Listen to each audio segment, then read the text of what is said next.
lugha inajengeka, inakuwa na ushirika na Mungu. Kwa hiyo ni rahisi sana kuomba kwa muda mrefu hata katika akili. Lakini kuna kule kuomba kwa kunena kwa lugha, lakini ule ujumbe umelengwa juu ya kanisa, si wa kwako. Sasa kule unahitaji tafsiri, mtu mwenye karama ya kufasiri ule ujumbe wa lugha ya roho uliozungumzwa. Tutaona baadaye kwenye kufasiri. Bwana Yesu asifiwe sana. Au mfaidisho wewe, lakini ni kwa ajili ya kujenga mwili wa Kristo. Na hapo sasa tunakuja mtu mwenye karama ya kufasiri. Sasa ule ujumbe uliozungumzwa katika lugha ya roho. Tukizungumza katika kunena kwa lugha na kufasiri, utaziona sana katika Wakorinto wa sura ile ya 14 yote.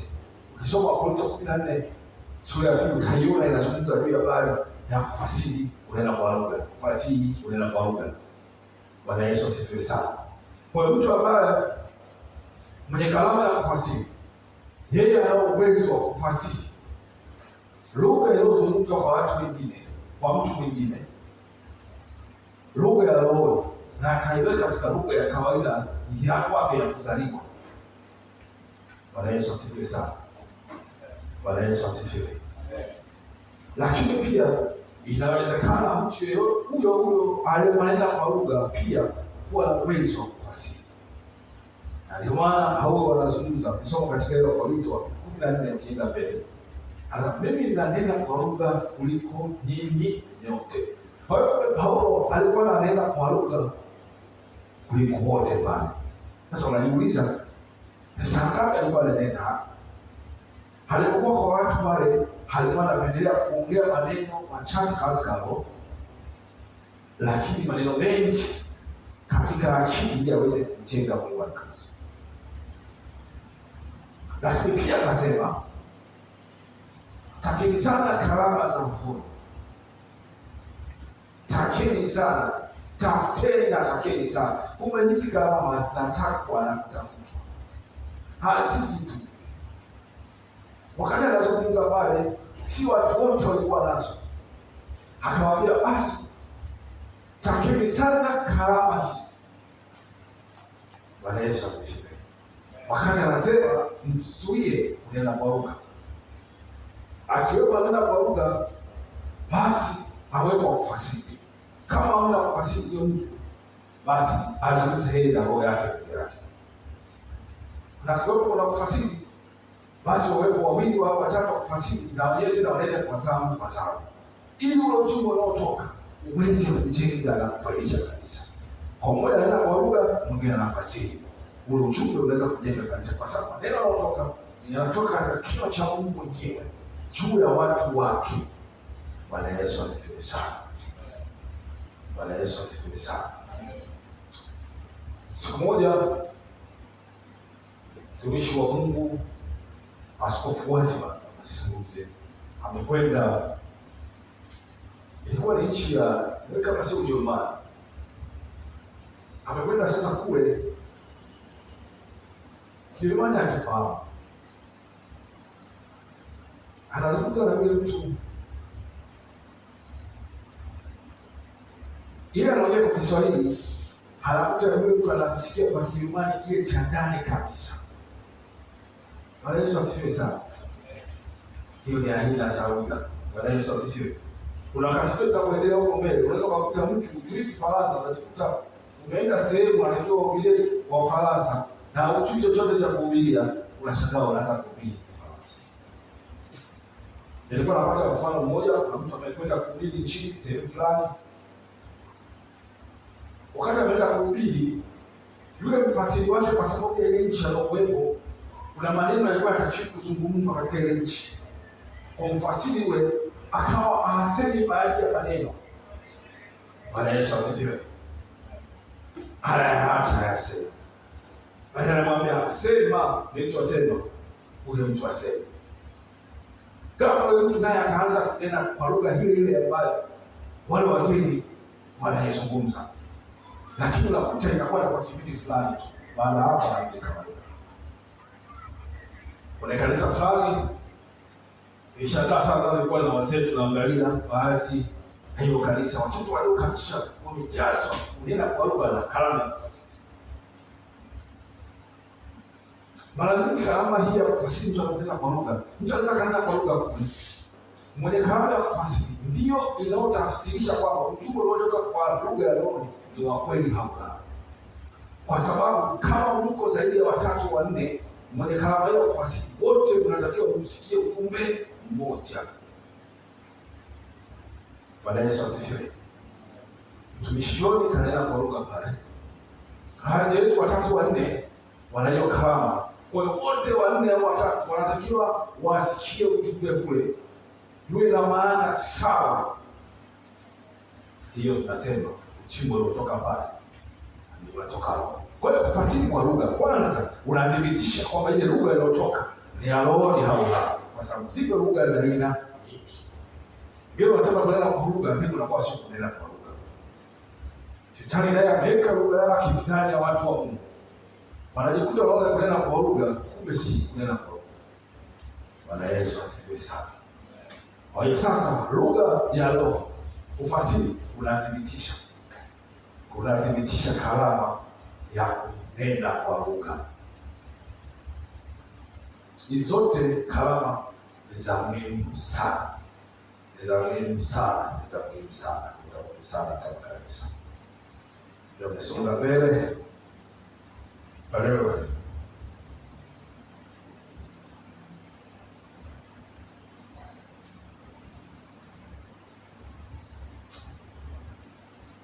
naomba tuishie hapo, lakini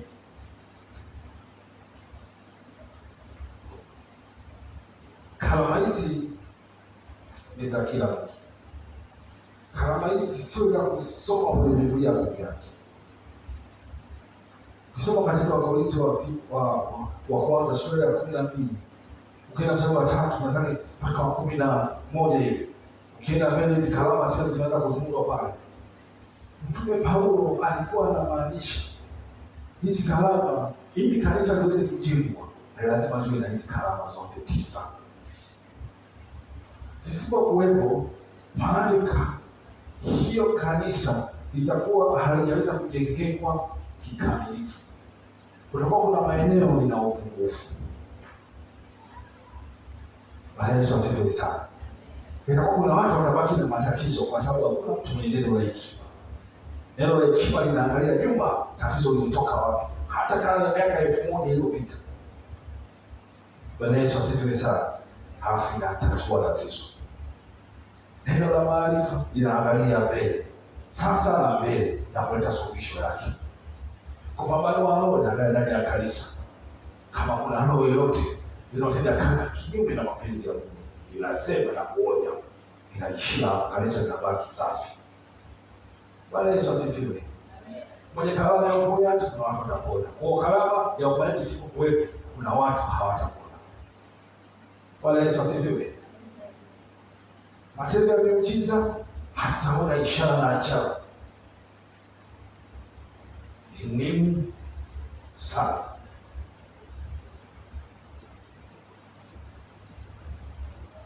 Ile karama ya mwisho, karama za kutamkwa na maneno. Hataona mapenzi ya Mungu juu ya watu wake. Kitu gani Mungu anataka kusema juu ya watu wake? Katika kuonya, katika kuelimisha na kutufundisha. Lakini usipokuwa na hii karama, kunena kwa lugha, bali nafsi za watu zitakuwa haziweza kujengeka, zitakuwa chini ya kiwango. Na pia kanisa litaweza kujengwa kulingana na ule uchungu unaotoka. Kwa hizi karama, kama ni kulia, sababu Paulo anasema basi ikiwa ninyi mnataka, takeni sana karama za roho. Zitakeni sana. Kwa hiyo hizi tunataka tusiombe na tusitake sana. Bwana Yesu asifiwe. Ndio kama tutasimama dakika hizi chache, tule tumuombe Roho Mtakatifu. Kwa sababu neno la Mungu linasema Roho Mtakatifu yeye ndio mgawaji, anagawa kwa kadri apendavyo yeye. Kwa kadri apendavyo yeye. Kwa kadri apendavyo yeye. Na yeye lazima humu ndani wawepo watu wenye hizi karama Hebu ndani. Bwana Yesu asifiwe. Lazima jaribu, sio nje. Na wengine watataka kuja. Kama hizi tisa zitende kazi. Bwana Yesu asifiwe sana. Kwa sababu ameahidi mwenyewe kufanya hivyo. Bwana Yesu asifiwe sana. Ameahidi mwenyewe kufanya hivyo. Ameahidi mwenyewe kufanya hivyo. Ameahidi mwenyewe kufanya hivyo. Kwa sisi tukae katika hali ya kuzitaka, kuonyesha kwamba tunazihitaji. Ndio maana Paulo anasema basi takeni sana. Paulo alikuwa anaweza kuomba katika roho kwa muda mrefu sana kuliko wote pale. Ni kwa sababu ya Roho Mtakatifu. Ndani ya nafsi yako ukiona kwa kumaanisha kabisa, kwa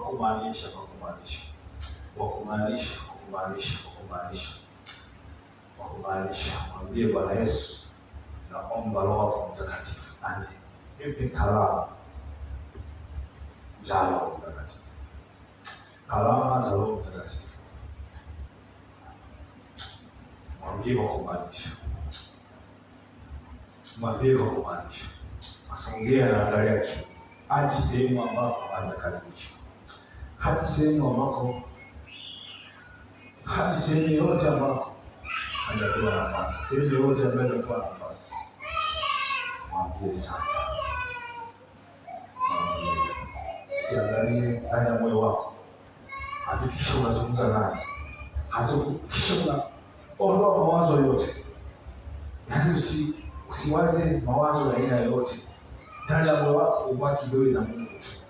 Mwambie Bwana Yesu, ninaomba Roho wako Mtakatifu anipatie zawadi za karama za Roho wako Mtakatifu.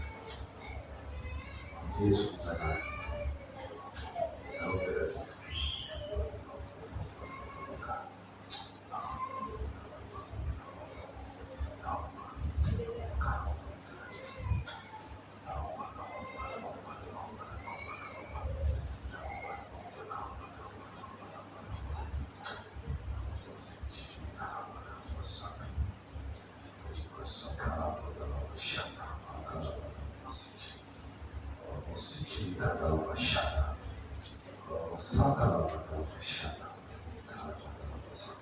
Sasa nenda kaombe Roho Mtakatifu. Mwambie anaongawa kadri ya pendavyo. Mwambie Roho Mtakatifu, ninaomba karama hizi. Roho Mtakatifu, ninaomba karama. Unijalie karama hizi. Naomba unijalie karama zako. Naomba karama zako. Naomba karama neno la hekima, naomba neno la hekima. Naomba neno la maarifa, naomba neno la maarifa. Naomba upambanuo wa roho. Naomba karama ya imani, naomba matendo karama ya miujiza, naomba karama ya uponyaji, naomba karama ya unabii, naomba karama ya kufasiri lugha, naomba karama ya kufasiri lugha, naomba karama ya aina za lugha, naomba karama ya aina za lugha.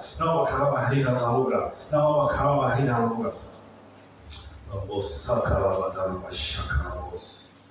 Londo bosiki likandala mashaka. Lava sakala londo bosiki. Ulikandala mashaka. Omba katika roho sasa kwa muda mchache tuombe katika roho. Ulikandala badala sakala londo bosi.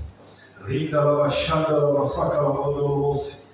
Likandala mahanda bosi. Hava sakala badala bosi. Riko londo sakala badala bosi. Landa la wasaka la bondolos, Rika la bandalos, Ribosiki Rikanda la wasaka, Landa la washanda la bondolos, Rika la bandalos, Rikanda la bondolos, Lamo shanda la wasaka la bondolos, Rika la bandalos, Riba saka la lama, Ribosiki Rikanda la washanda, la wasaka la bondolos, Rikosi, la mtakatifu. Naomba uwajalie watoto wako karama na wote watakaokuja Mungu. Ninaomba pia kupewa karama zako katika jina la Yesu. Naomba karama ziweze kutenda kazi. Karama zako zitende kazi. Hawepo karama za neno la hekima, hawepo karama za neno la maarifa. ziwepo karama ya kupambanua roho, ziwepo karama matendo ya imani, ziwepo karama za uponyaji, ziwepo karama ya matendo ya miujiza, ziwepo karama Mungu haina za lugha, ziwepo karama ya tafsiri za lugha, ziwepo karama ya unabii. Bwana achilia katika jina la Yesu, Bwana achilia katika jina la Yesu. Roho Mtakatifu naomba katende sana. Tenda Roho Mtakatifu, tenda Roho Mtakatifu, tenda Roho Mtakatifu. Achilia karama hizo, achilia karama hizo, achilia karama hizo, achilia karama hizo, achilia karama hizo, achilia karama hizo, achilia karama hizo, achilia karama hizo, achilia karama hizo, achilia karama hizo, achilia karama hizo. Ndio Bwana, ndio Bwana, ndio Bwana, ndio Bwana, ndio Bwana. Tunazihitaji karama kwa ajili ya ujenzi wa mwili wako Kristo. Tunahitaji karama kwa ajili ya kujenga kanisa lako. Tunahitaji karama kwa ajili ya kujenga kanisa lako. Tunahitaji karama kwa ajili ya kujenga mwili wa Kristo. Tunahitaji karama zako mtakatifu, mtakatifu, mtakatifu, mtakatifu, mtakatifu, mtakatifu, mtakatifu, mtakatifu, mtakatifu, mtakatifu, mtakatifu, mtakatifu. Bwana Yesu, asante. Bwana Yesu, asante kwa sababu umetenda. Bwana Yesu, asante kwa sababu umetenda. Bwana Yesu, naomba tunapokuwa tayari na ibada, endelea kuzithibitisha na kudhihirisha karama moja baada ya nyingine. Endelea kudhibitisha na kudhihirisha karama moja baada ya nyingine kwa ajili ya utukufu wako. Asante kwa uaminifu wako. Katika jina la Yesu naomba na kushukuru. Amen. Pigie Bwana Yesu makofi. Pigie Bwana Yesu makofi. Pigie Bwana Yesu makofi. Asante.